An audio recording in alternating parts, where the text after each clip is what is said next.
It's Chris, Liege Games. I come to you at the turn of the tide. And that's because we're talking about Lands of Galzyr today.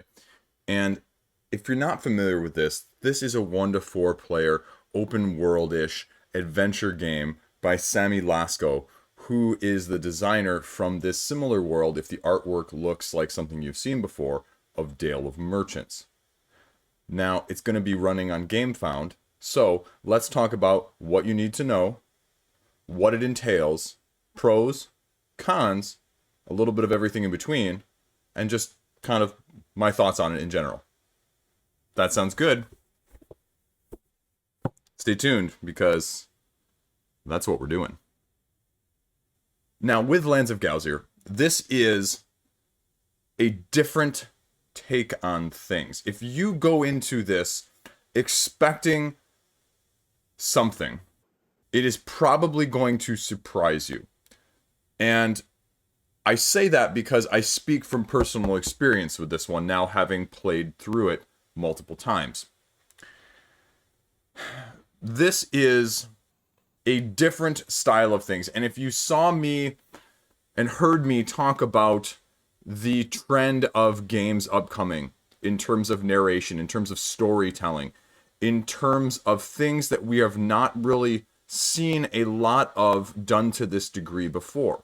We talk about open worlds, we talk about sandbox equivalents, and a lot of the time you see that more on the video game realm side of things, correct?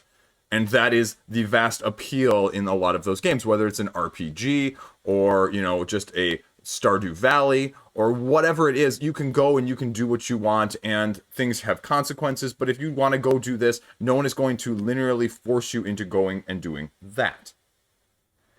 And the concept of that in a board game situation has been thrown around, it has been pondered, it has been given legs by a few in the past, and I would be amiss not to mention them as well. Things like Tales of Arabian Nights, where you have a narrative adventure storytelling.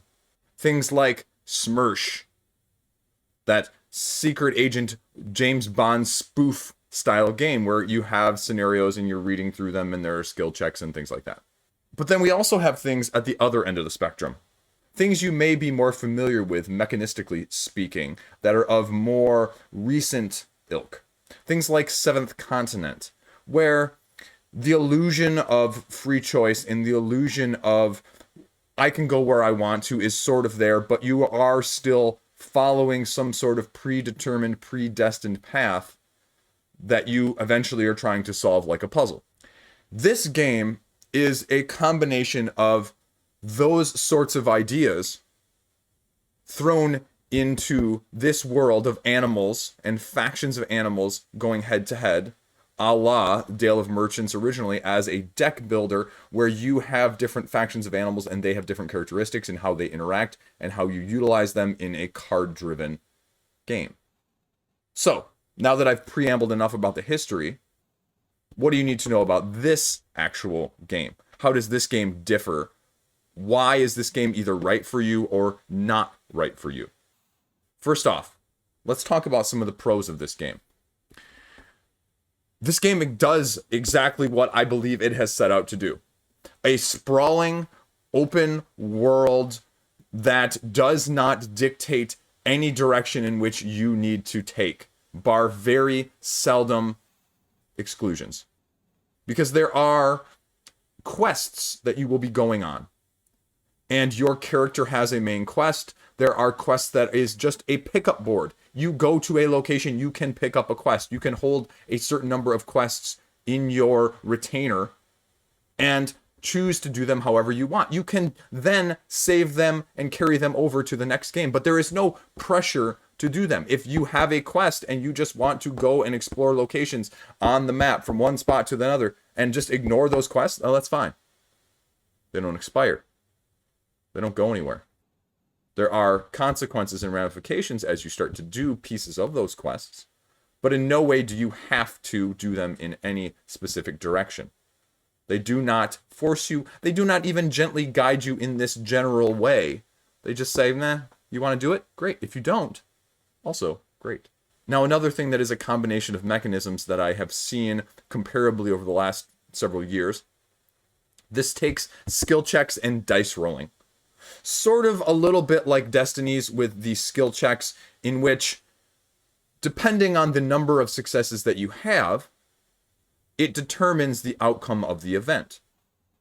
That is to say, some outcomes might be slightly better, some might be slightly worse, some might give you a slightly different alternative of what happens, how people react, or what consequences there are going forward. Can you rescue that waylaid adventurer that is being besieged by bandits along the roadside? Or do you fail that skill check, and what is going to happen with that down the line? What sort of consequences is your character going to have? Because along with all of that, there are also status effects that will take hold of you. And it is all done through a very clever mechanism of timing through months, days, weeks. Now, the other mixed, and this is going to be probably the most controversial with this game, is this game is not like others. And when I was talking about the idea of the preconceived notion of what this game is at the beginning of this video, this is where I'm going with that idea. There is a scoring system. It is called prestige. How renowned you are throughout the land. And if you are a gamer, anything like me, when you start playing that and there is a marker at the top of the board, you look at it and you go, how do I get the most of that? How can I win the game by getting the most prestige? And therein lies the crux of what this game is trying to do, but also trying to dissuade you from doing. This is not a game in which the goal of it necessarily is to be the winner. This is an open world, design your own adventure, have a good story, a la previously mentioned Tales of Arabian Nights. Not necessarily the outcome of the game by having the most prestige is going to get you the win. Now, can it? Yes, it can, because this game can be played solo, it can be played cooperatively, it can also be played competitively. So if that is of your ilk, there is that element of things. But if that is what you're going for, I think some of the beauty, the Zen-like nature of this game that you are just experiencing and unraveling is going to be lost a little bit. And it is not as complete in that sense. It is not as giving in that sense, if that is what you are truly looking for out of this game. It's not. But at the same time, I'm giving it kudos because it's not meant to be. At least in my opinion. Speaking again to one of the pros in this game, the open worldness of this. Even as a solo player, you have 12 rounds, which is a little bit longer than the rounds for more players. I still have a fraction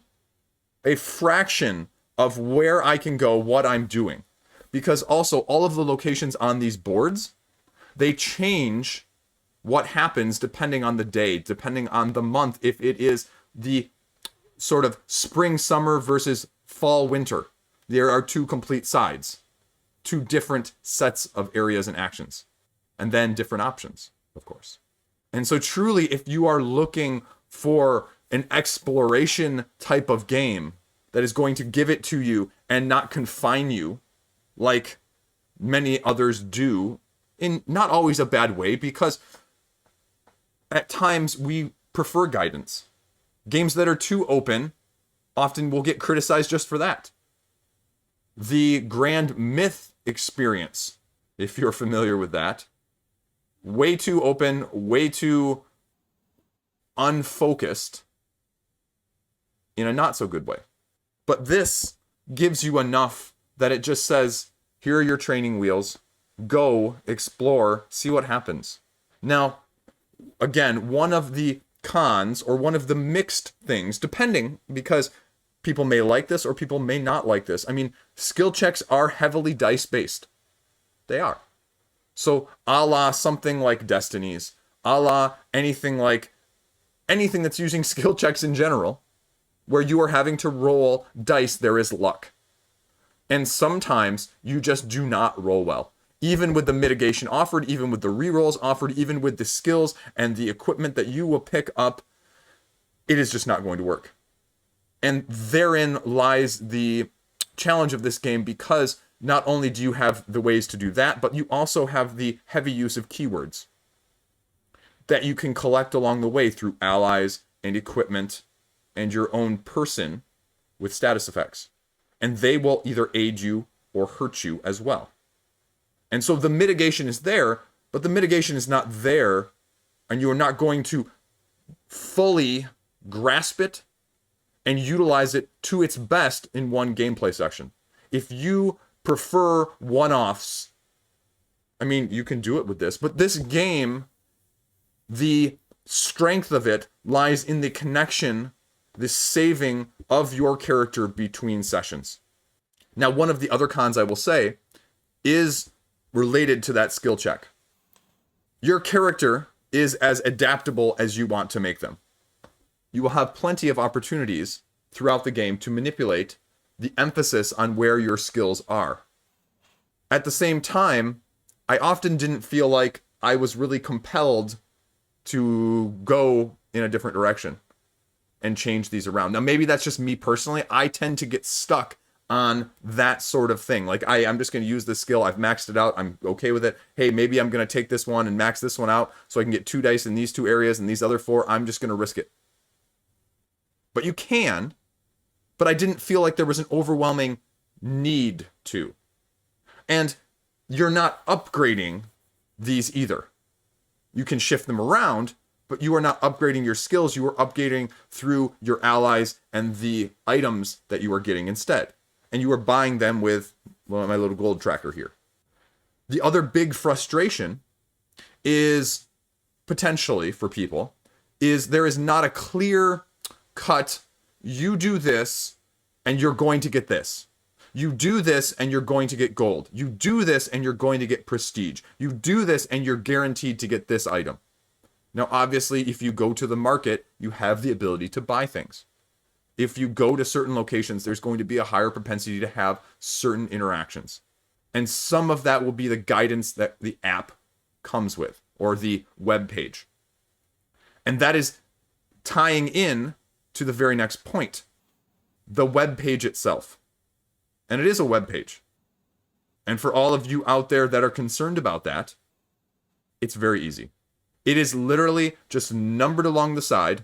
And for you wondering how big of barrier this is going to be, or if you do not like doing that, a simple tablet that can be passed around and played is very easily accessible. The web page can be downloaded for quick access and offline use, so it's not even integrated and necessary to be online.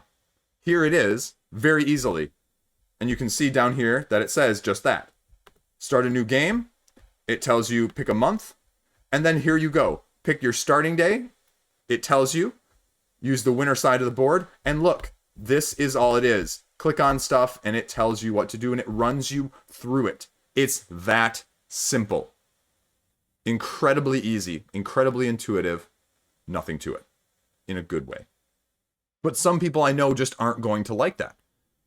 And that may be a big turnoff for you. But the alternative is to have some massive manual like the Agents of Smirch did before, where, okay, well, I chose this option or had this many successes. Okay, turn to page 93 and see what it is. Or, like the Choose Your Own Venture. Oh, well, I only got this number of successes. Turn to page 704 and read this. And this takes that and distills it into a web page. And it's kind of nice not to be flipping through something like this. I think that would take away the immersion or the tale-telling in a game like this in the first place. And it also gives it a lot more room to grow and to branch and to spread its wings and to create that actual world. The prototype that they sent me is not fully complete. It is going to have more cards. It is going to have more quests. It is going to have a few more from that side of things. But what I have is a very good representation of what the final product will look like. And if this is speaking to you, you will like it. But if you are looking for something that is ultra competitive, open sandbox world, head to head, fight. Nope, that's not this. You can help each other out during these assists, during these quests, during these moments, and get mutually beneficial rewards. Like I mentioned, it is more, and this is the first time I would ever call a game like that, it is more just Zen-like, to use the term again, for lack of a better description, in terms of the peacefulness that this game provides in a calming sense of when you're playing it and just enjoying the story, not feeling like you have to have this heavy burden on your shoulders to outperform other people. And every once in a while, it's kind of nice not to have to worry about. You can just do your thing alongside other people and have a good time doing it. And that is the feeling that I had when I played this game. Is that going to appeal to everybody? No, it's not. Did it work? Yeah. It worked well. And if that all sounds good to you, you should seriously check it out. If you want, I have a completely separate video running through some of the actual gameplay that will obviously have a little bit of spoilers, but I'll try and keep it at a relatively minimal amount so that if you just want to try and avoid it as much as possible, that's all well and good too. But that's what I think. Hopefully that was helpful. Hopefully it helps you determine whether or not this game is right for you. Because this is what's coming. The open world-ness is coming to the tabletop scene, and this is one of the ways that it's going to be incorporated. So, there you go. Lands of Galzyr. Hope that was informative. Hope that was helpful. Thanks for watching. Have a great day. Stay classy. See you around.